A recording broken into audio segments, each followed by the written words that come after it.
Hello दोस्तों, नमस्कार। स्वागत है आप सभी का अपने YouTube चैनल साहित्य ज्ञान धारा में। आशा करती हूँ आप सभी लोग स्वस्थ होंगे एवं अपनी तैयारी में लगे होंगे। तो जो पुस्तक आप लोग देख रहे हैं, ये पुस्तक है घटना चक्र की। नवीन संस्करण है 2025 का। तो इसमें पुरानी जानकारियाँ तो दी ही गई हैं। पहले वाली पुस्तक में भी वो सारी जानकारियाँ दी गई थी जो 2023 का संस्करण था।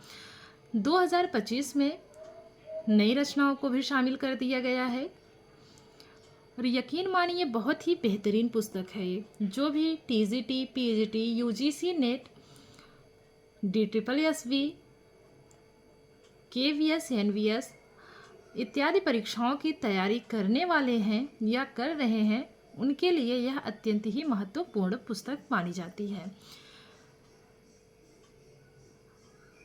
आप शुक्ल की पुस्तक ले लीजिए, डॉक्टर नगेंद्र की ले लीजिए, रामस्वरूप चतुर्वेदी की ले लीजिए। 3-4 लेखकों की आप जो है पुस्तक लेकर देखिए। उसमें जो भी जानकारी दी गई है लगभग 95% से ज़्यादा इसमें वो सारी जानकारियाँ दी गई हैं। इसीलिए हमने सोचा क्यों ना इस पुस्तक को पूरा पढ़ लिया जाए। और YouTube पर भी आप लोग सर्च कर करके देखेंगे तो उसमें पूरी पुस्तक आप लोगों को नहीं दिखेगी, बहुत ही कम जो है आप लोगों को दिखेगी। तो आज से हम लोग इसी पुस्तक को पढ़ना शुरू करेंगे। उम्मीद करती हूँ आप लोगों को भी ये पुस्तक ज़रूर पसंद आएगी। जिसके पास ये पुस्तक है वो लोग तो पढ़ ही रहे हैं, जिसके पास पुस्तक नहीं है वो लोग भी आज से इसको पढ़ सकते हैं। तो चलिए शुरू करते हैं बिना किसी देरी के आज की वीडियो को।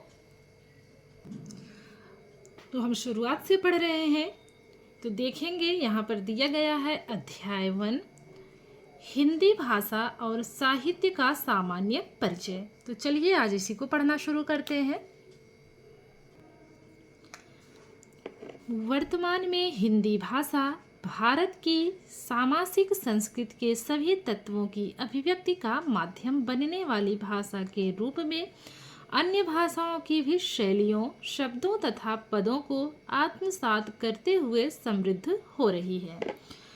डॉक्टर धीरेन्द्र वर्मा के अनुसार देखेंगे, व्यापक अर्थ में हिंदी उस भाषा का नाम है जो अनेक बोलियों के रूप में आर्यावर्त के मध्य प्रदेश अर्थात वर्तमान हिंदी प्रांत, संयुक्त प्रांत, अब उत्तर प्रदेश, महाकौशल, राजस्थान, मध्य भारत या कह सकते हैं मध्य प्रदेश, बिहार तथा पूर्वी पंजाब की जनता की मूल भाषा या मातृभाषा है। अब हम देखेंगे डॉक्टर भोलानाथ तिवारी के अनुसार हिंदी शब्द के प्रयोग। पहले देखेंगे विस्तृत अर्थ में, हिंदी प्रदेश में बोली जाने वाली 17 बोलियों की द्योतक है। भाषा विज्ञान के अर्थ में अगर देखे जाए तो पश्चिमी हिंदी और पूर्वी हिंदी वर्ग की 8 बोलियों का सामूहिक नाम है। तो चलिए देखते हैं। सबसे पहले हम लोग देखेंगे संकुचित अर्थ में, खड़ी बोली का वह रूप जो आज हिंदी प्रदेश की सरकारी भाषा या राजभाषा के रूप में तथा भारत की राजभाषा, समाचार पत्रों, फिल्मों की भाषा और शिक्षा का माध्यम है। इसे परिनिष्ठित हिंदी, मानक हिंदी इत्यादि नामों से अभिहित करते हैं। इम्पॉर्टेंट है, याद रखेंगे। उत्तर प्रदेश, मध्य प्रदेश, बिहार, छत्तीसगढ़, झारखंड, राजस्थान, हरियाणा, हिमाचल प्रदेश तथा दिल्ली में बोली जाने वाली भाषा समूह को सामान्यतः हिंदी कहा जाता है। फिर से देखेंगे, उत्तर प्रदेश, मध्य प्रदेश, बिहार, छत्तीसगढ़, झारखंड, राजस्थान, हरियाणा, हिमाचल प्रदेश तथा दिल्ली में बोली जाने वाली भाषा समूह को सामान्यतः हिंदी कहा जाता है। हिंदी भाषा का एक रूप दक्षिण भारत, विशेषकर हैदराबाद में प्रचलित है, जिसे दक्षिणी हिंदी, हिंदवी, गुजरी, हिंदुस्तानी, जबान ए हिंदुस्तानी आदि नामों से भी जाना जाता है। चलिए आगे देखेंगे साहित्य तथा इसकी विभिन्न परिभाषाएं। हिंदी साहित्य के विद्वानों के अनुसार काव्य शास्त्रीय दृष्टि से और पाश्चात्य दृष्टि से, तो इसको कितने भागों में बांटा गया? 3 भागों में। हिंदी साहित्य के विद्वानों के अनुसार देखा गया, फिर काव्य शास्त्रीय दृष्टि से, उसके बाद पाश्चात्य दृष्टि से इसको देखा गया। चलिए आगे देखेंगे हिंदी साहित्य के विद्वानों के अनुसार साहित्य। तो चलिए विभिन्न विद्वानों के अनुसार देख लेते हैं इन्होंने साहित्य को क्या माना है।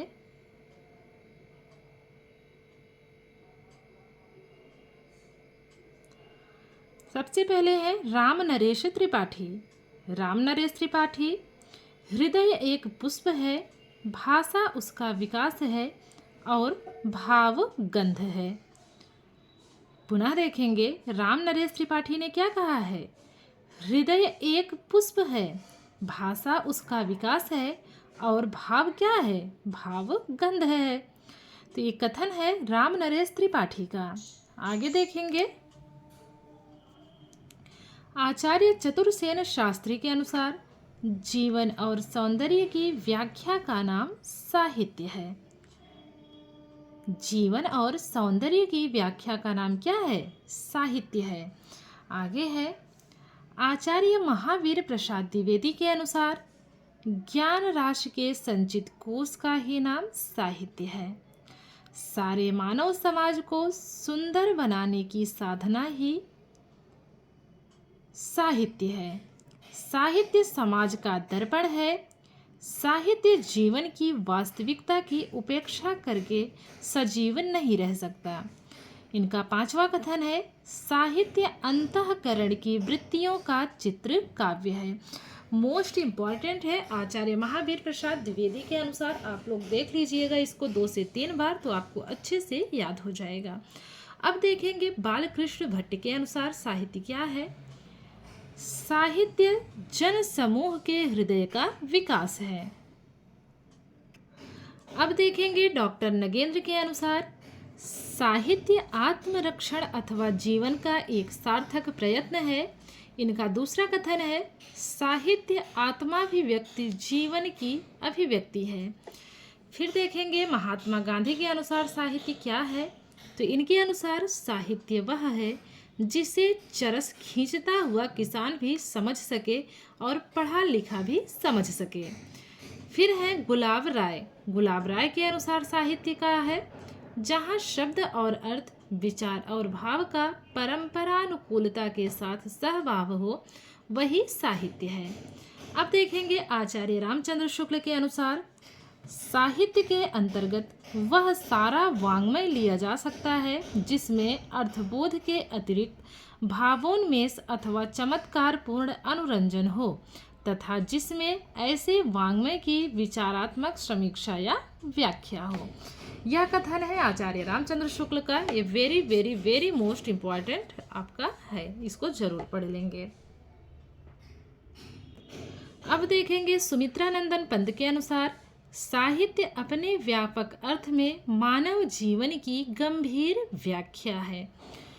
यहाँ पे क्या दिया गया है? गंभीर व्याख्या है, मानव जीवन की गंभीर व्याख्या। इसको कैसे कनेक्ट करेंगे? तो यहाँ क्या है? सुमित्रानंदन। सुमित्रानंदन कौन थे? लक्ष्मण जी थे ना। और उनका पूरा जीवन कैसे बीता? गंभीरता में बीता। तो सुमित्रानंदन, इनका कथन होगा मानव जीवन की गंभीरता से। तो इसको इस ट्रिक से ज़रूर याद कर लेंगे। आगे है डॉक्टर श्याम सुंदर दास के अनुसार किसी पुस्तक को हम साहित्य या काव्य की उपाधि तभी दे सकते हैं जब जो कुछ उसमें लिखा गया है वह कला के उद्देश्यों की पूर्ति करता हो। यही एकमात्र उचित कसौटी है। साहित्य के अंतर्गत कविता, नाटक, चंपू, उपन्यास, आख्यायिकाएं सभी आ जाते हैं। यह कथन है डॉक्टर श्याम सुंदर दास जी का। रामकुमार वर्मा के अनुसार साहित्य परंपरागत संपत्ति है। रामकुमार वर्मा के अनुसार साहित्य क्या है? साहित्य परंपरागत संपत्ति है। प्रेमचंद के अनुसार मेरे विचार में साहित्य की सर्वोत्तम परिभाषा जीवन की आलोचना है, चाहे वह निबंध के रूप में हो, चाहे कहानियों के या काव्य के। उसे हमारे जीवन की आलोचना की व्याख्या करनी चाहिए। साहित्य उसी रचना को कहेंगे जिसमें कोई सच्चाई प्रकट की गई हो, जिसकी भाषा प्रौढ़, परिमार्जित, सुंदर हो और जिसमें दिल और दिमाग पर असर डालने वाला गुण हो। यह कथन है प्रेमचंद जी का।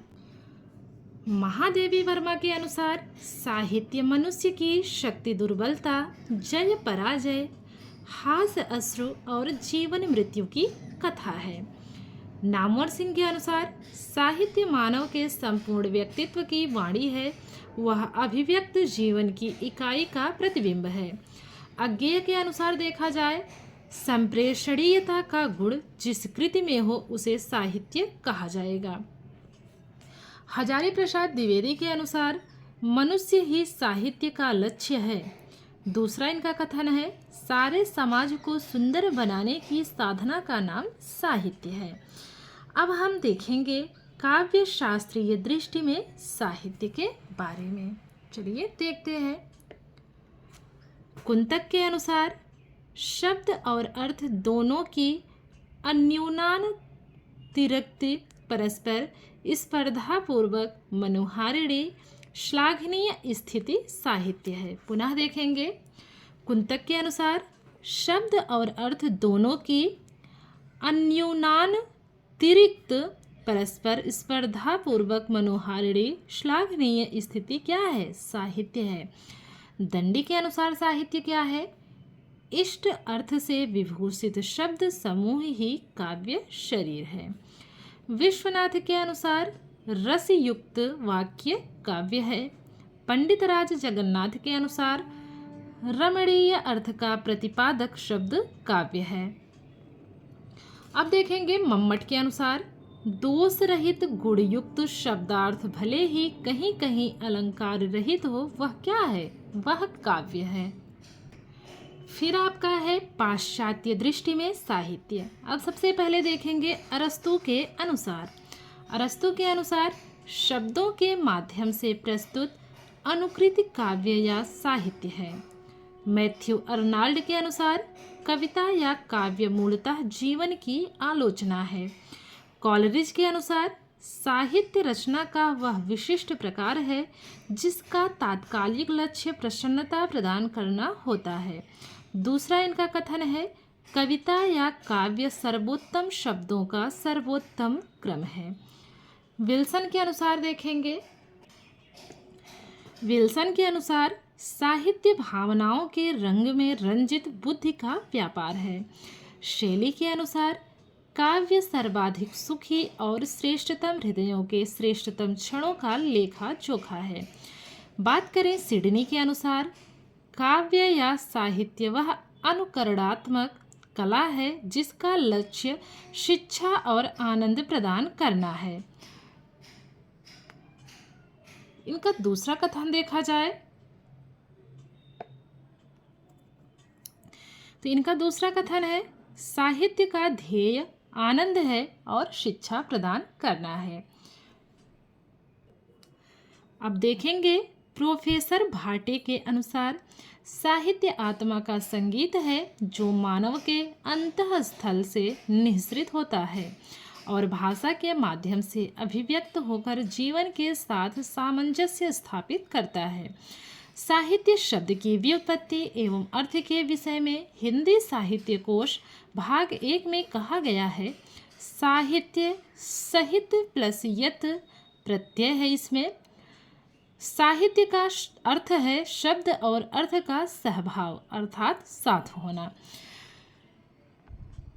तो आज की वीडियो को हम लोग यहीं तक रखेंगे। आशा करती हूँ आपको वीडियो ज़रूर पसंद आएगी। अगर वीडियो पसंद आए तो लाइक कीजिए और कमेंट के माध्यम से ज़रूर बताइएगा कि यह पुस्तक आप लोग आगे पढ़ना चाहते हैं या नहीं, क्योंकि यह पुस्तक मेरे हिसाब से बहुत ही अच्छी है, इसीलिए मैंने इसको यूट्यूब पर पढ़ाने का सोचा। तो आप लोग अपने सुझाव ज़रूर दीजिएगा। मिलते हैं नेक्स्ट वीडियो में, तब तक के लिए सभी को जय श्री राधे कृष्ण, जय श्री सीताराम, नमस्कार।